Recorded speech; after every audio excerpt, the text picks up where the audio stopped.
Assalamualaikum warahmatullahi wabarakatuh. Halo, ketemu lagi dengan saya Ilma Indra Sri Pratiwi di mata kuliah Pengetahuan Bahan, Alat, dan Metode Memasak. Kali ini kita akan bicara tentang bahan baku makanan yang berasal dari biji-bijian dan kacang-kacangan, gitu ya. Jadi ini adalah video yang ketiga pada pertemuan hari ini. Jadi setelah ini masih ada satu video, jangan kemana-mana ya, coba tolong diakses juga gitu, karena saya akan bahas mengenai lalap dalam masakan Sunda. Begitu. Nah, ini adalah jenis-jenis daripada biji dan kacang-kacangan gitu ya. Jadi apa sih bedanya gitu ya? Karena yang satu itu sebenarnya kacang-kacang biasanya disebut dari peas gitu ya, polong-polongan gitu dia. Sedangkan kalau biji itu ya disebutnya biasanya di sini beans gitu. Jadi beda ya antara beans and peas. Kalau misalnya di bahasa Inggris itu berbeda. Karena kalau misalnya peas dia bagian polong-polongan, jadi dalam satu buah itu ada beberapa banyak gitu ya, berderet biasanya. Sedangkan kalau beans biasanya dia tidak berderet gitu. Jadi biasanya bisa dia hanya satu gitu di dalam biji tunggal begitu. Biasanya disebutnya itu adalah beans begitu. Jadi silahkan untuk diakses ya beberapa jenisnya. Kita kenal ada chickpea gitu ya. Kalau di bahasa Inggris itu ada juga macam-macam soybeans begitu, black eyed peas begitu. Lalu ada black beans ya yang menjadi atau kita kenal juga mandalika. Bukan mandalika. Kita kenal juga black beans sebagai bahan baku kacang, sebagai bahan baku kecap begitu ya. Lalu kita kenal juga kacang merah gitu, banyak sekali jenisnya gitu. Nah, ini biji-biji yang dimakan seperti chia seeds ya. Jadi sebenarnya seperti biji delima, pumpkin seed ini sebenarnya kalau kita tanam dia bisa tumbuh lagi gitu menjadi suatu pohon lagi gitu, tanaman lagi. Seperti kuaci ya, sunflower seed, ataupun biji-biji yang lain seperti biji rami atau biji wijen, juga biji anggur begitu. Nah, sekarang ini kan lagi tren ya, granola mix gitu. Granola tuh apa sih? Jadi sebenarnya dia sereal yang dimix sama biji-bijian dan kacang-kacangan gitu. Jadi kalau dulu itu kan biasanya makan sereal tok gitu ya. Jadi dia sereal ada serat, tapi sekarang karena orang ingin banyak meningkatkan konsumsi kacang-kacangan, akhirnya muncullah jenis makanan yang ini granola mix ini gitu. Jadi biasanya olahan campuran ya antara oat, biasanya di dalamnya ada oat, lalu ada kacang-kacangan yang lain, biasanya dikasih manis seperti madu ataupun yang lain gitu ya. Rasanya lebih enak karena teksturnya jadi macam-macam gitu. Jadi ini cukup di favorit ya, sereal favorit baru-baru inilah kayak gitu. Lalu banyak diolah juga selain untuk sarapan pagi, dia juga diolah buat kue begitu ya, kue kering dia pakai granola juga, ataupun dia sebagai topping buat es krim begitu. Tadi aneka kacang-kacangan nih, kita kenal kacang mete ya, atau kalau di luar negeri itu kenalnya cheso. Terus ada juga kuaci ya, kalau kita kenal di luar negeri taunya sunflower seed, lalu almond begitu, macadamia, pistache, kita kenal juga yang lain-lain. Nanti saya akan coba bahas per masing-masing ya. Nah, ini kayak kacang mete. Dia kacang dihasilkan dari biji jambu mete itu ya, atau jambu monyet gitu. Kacangnya renyah, gurih gitu, biasanya enak ya, sering kita makan nih pakai coklat nih, banyak isinya coklat kacang mete begitu. Lalu dia punya kandungan yang baik itu ada vitaminnya, vitamin C, asam folat, kalium baik ya, jadi dia juga sumber zat besi begitu, fosfor dan zinc begitu. Lalu kacang almond populer juga di Indonesia, harganya cukup mahal ya. Kacang almond ini dia bisa menjaga penyakit kolesterol, penyakit jantung gitu ya. Juga buat ibu yang lagi menyusui ini baik karena produksi ASI-nya akan lebih baik gitu ya. Lalu kacang pistache ini jarang diproduksi di Indonesia, tapi ini juga katanya kalorinya rendah, jadi banyak disukai. Ada rasa-rasa kacang pistachio ini terkenal nih, rasa es krim pistachio gitu. Kalau di Indonesia mungkin masih agak jarang ya. Dia bisa mengurangi kolesterol, juga menurunkan tekanan darah. Lalu kacang pekan, ini di Indonesia juga nggak terlalu sering ya kita temukan kacang pekan biasanya, tapi ada ya, cukup baik juga gitu. Walnuts, ini juga kadar asam lemak omega 3-nya tinggi, dan dia bisa mengontrol diabetes, juga baik buat karena dia mengandung magnesium dan fosfor gitu. Buat yang mau enggak pikun, kalau bisa banyak makan kacang walnut begitu. Lalu hazelnut hampir sama dia fungsinya gitu, tapi dia punya kandungan yang berbeda dan bentuknya berbeda lah sedikit. Lalu acorns, nah di Indonesia nih jarang ada ini ya. Kalau dulu acorns ini banyak dimakan buat makanan pokok nih gitu ya. Dulu perlu proses khusus untuk karena dia punya kadar tanin yang cukup tinggi gitu, dan dulu tuh sangat populer gitu. Sekarang berkurang gitu. Lalu dulu biasanya diolah jadi mie begitu. Nah, sebenarnya kandungan vitaminnya nggak terlalu banyak gitu, tapi dia punya sumber mangan yang baik gitu, sekitar 70% dari nilai harian kita butuh juga sebenarnya. Nah ini biasanya ini ya di Ice Age ya, ini jadi ikon sekali kacang acorns.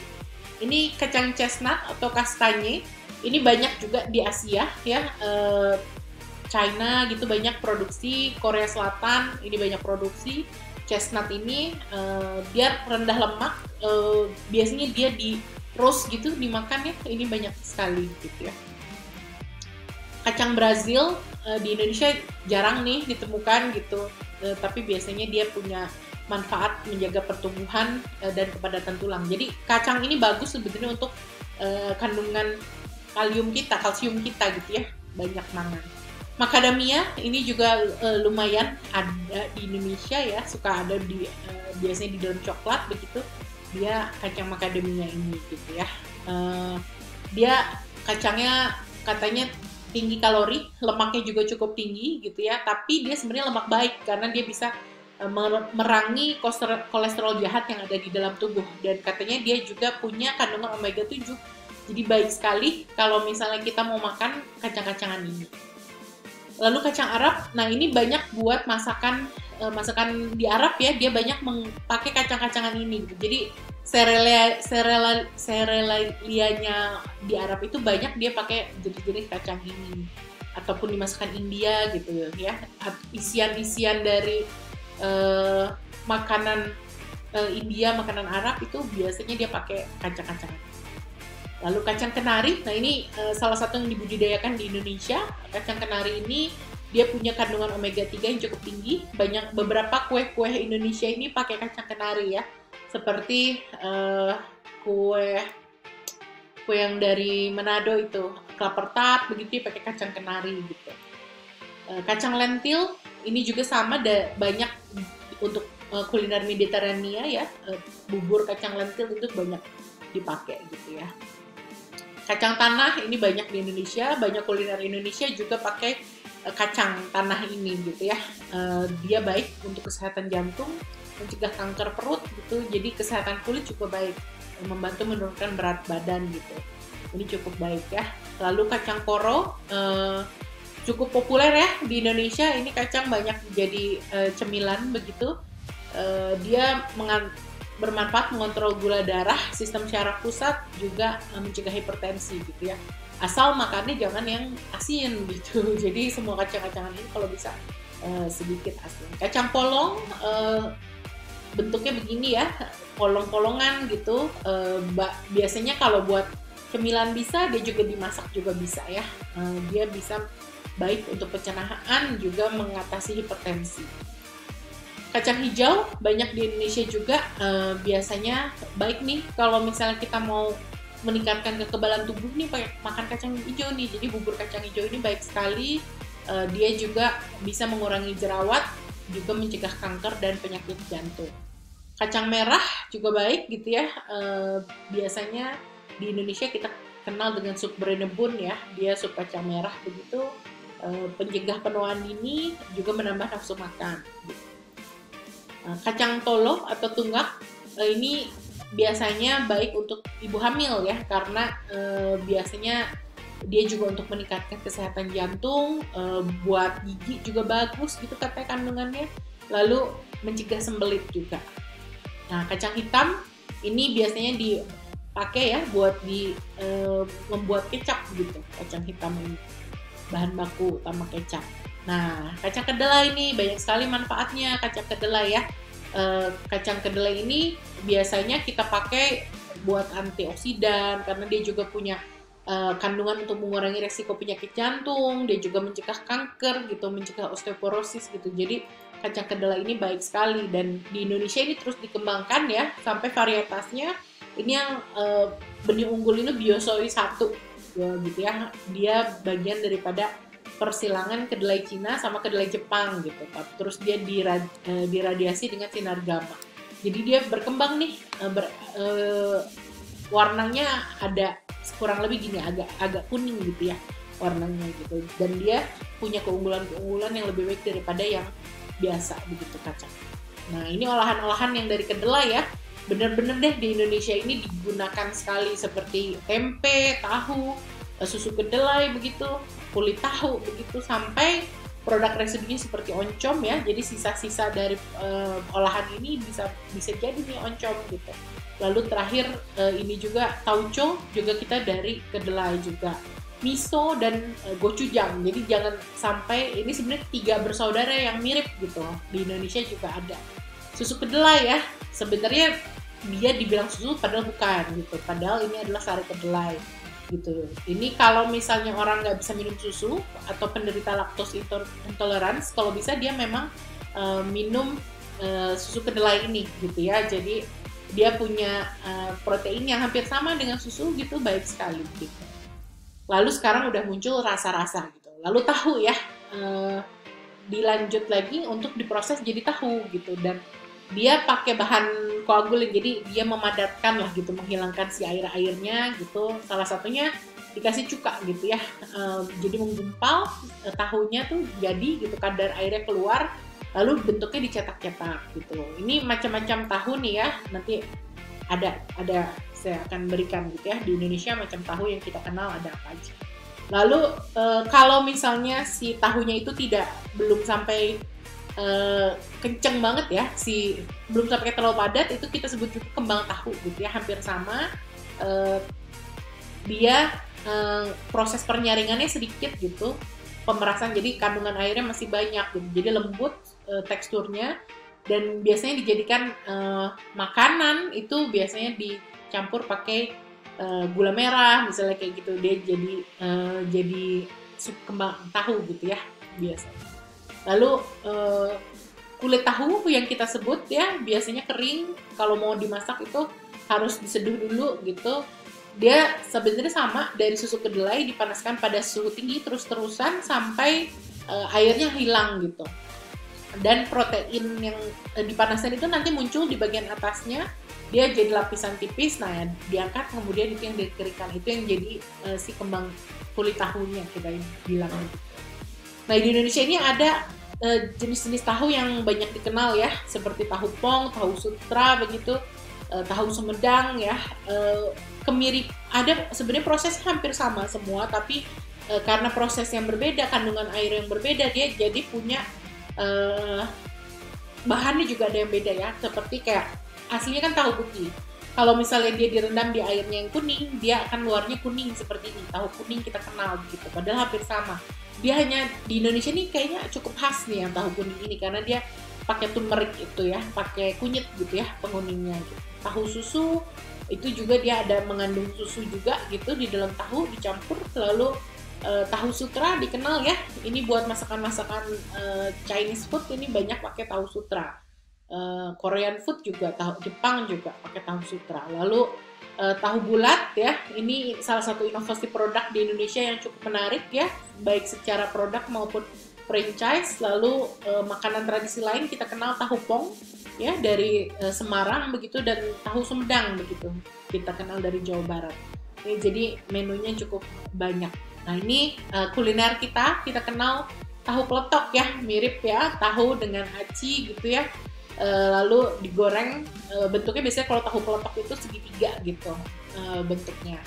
Lalu tahu gejrot ini kita kenal juga dari Cirebon gitu ya, jenis tahu, dan dia dibajur dengan kuah cuka begitu. Ini juga menarik sekali. Lalu mengenal juga di Jawa Tengah pakai tahu gimbal begitu. Tahu gimbal ini dia pakai tahunya tahu pong begitu. Tapi kenapa gimbal? Karena dia disajikan dengan sejenis peyek ini ya, rempeyek udang begitu, terus yang lain-lain gitu. Jadi ada sayurannya gitu. Jadi cukup menarik. Yang lain kita kenal batagor ya, di Indonesia bakso tahu goreng. Kenal juga bakso tahu, ada juga tahu bakso. Jadi ini sebenarnya beda. Kalau bakso tahu ini biasanya ikan gitu ya isinya. Jadi si bagian tepungnya ini agak lembut, sedangkan tahu bakso tekstur daging ininya, tekstur di dalam itu seperti bakso gitu. Jadi tahu bakso. Tahu bakso biasanya digoreng dia gitu, mirip kayak batagor tapi ini dari ikan, ini biasanya dari sapi baksonya gitu isinya. Kenal juga kita tahu isi, juga kalau buat sarapan kita kenal kupat tahu ya, seperti itu.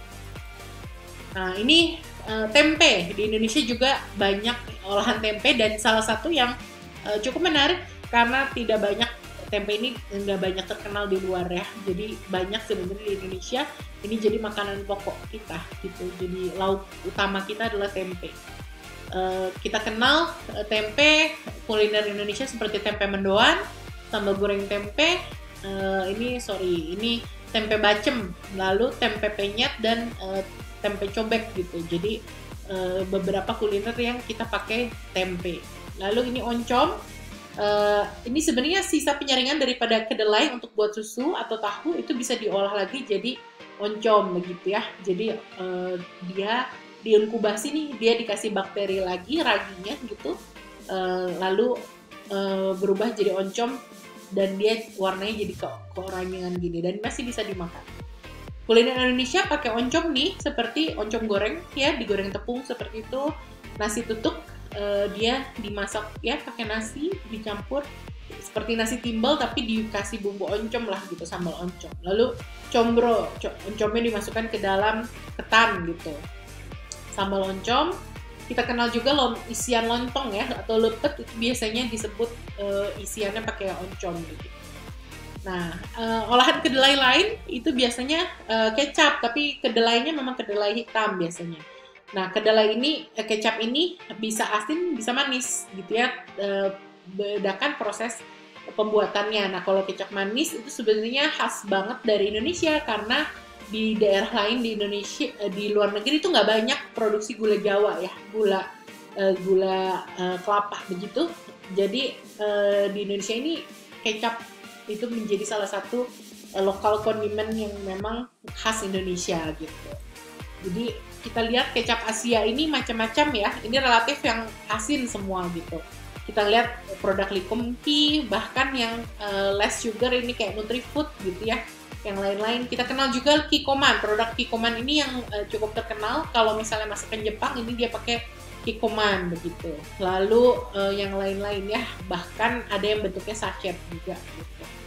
Nah ini khas Indonesia, kecap manis ya, Bango, ABC, merek-mereknya yang ada terkenal di Indonesia.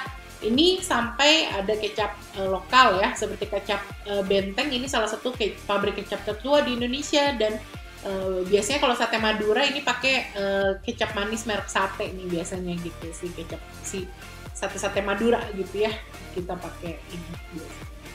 Oke, selanjutnya kita mengenal tauco. Bumbu masak ini sebenarnya dari Tiongkok juga.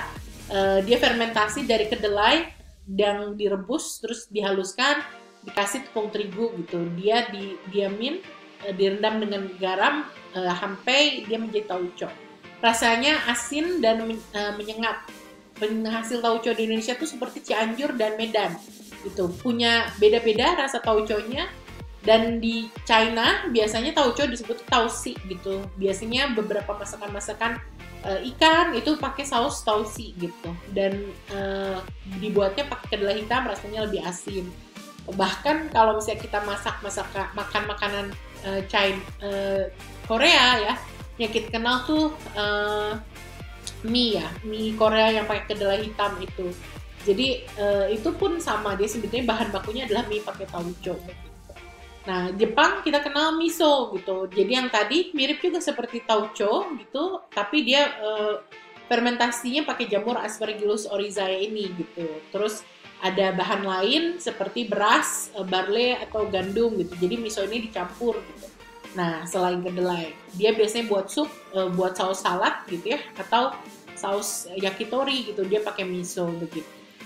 Lalu gochujang, gochujang ini saus khas Korea ya, hampir sama sebenarnya dia dari tadi kedelai juga, tapi dia dikasih cabai merah sama tepung ketan gitu, difermentasiin barengan gitu. Jadi hampir sama, tapi sedikit berbeda karena gochujang pakai cabai gitu ya. Lalu cara memfermentasikannya adalah biasanya disimpan di luar ruangan gitu, di kendi-kendi di luar gitu. Biasanya dia buat campuran sup begitu, seperti ataupun bibimbap ya, saus yang bibimbap, dan masakan Korea yang lain ya, seperti si Korean fried chicken dia bisa pakai gochujang. Nah, oke, kita mengenal tadi beberapa bahan-bahan yang sebenarnya kita berasal dari kacang-kacangan ya. Kita mengenal bahkan sampai saus-saus yang digunakan untuk masakan-masakan yang terkenal di Asia begitu, karena memang pengolahan kacang kedelai itu banyak dari Asia. Tapi produsen kacang kedelai terbesar itu adalah Amerika gitu. Jadi wah, betapa komoditi ini serius ya dikembangkan di Amerika loh gitu. Kenapa? Padahal produk ini banyak dipakai justru di daerah-daerah Asia. Ini referensi yang saya pakai. Setelah ini masih ada satu video lagi, jadi jangan kemana-mana karena kita akan mengenal tentang lalap-lalapan di budaya Jawa Barat ya, budaya orang Sunda. Kenapa sih orang Sunda makan lalap begitu? Terima kasih, kita ketemu lagi di video selanjutnya.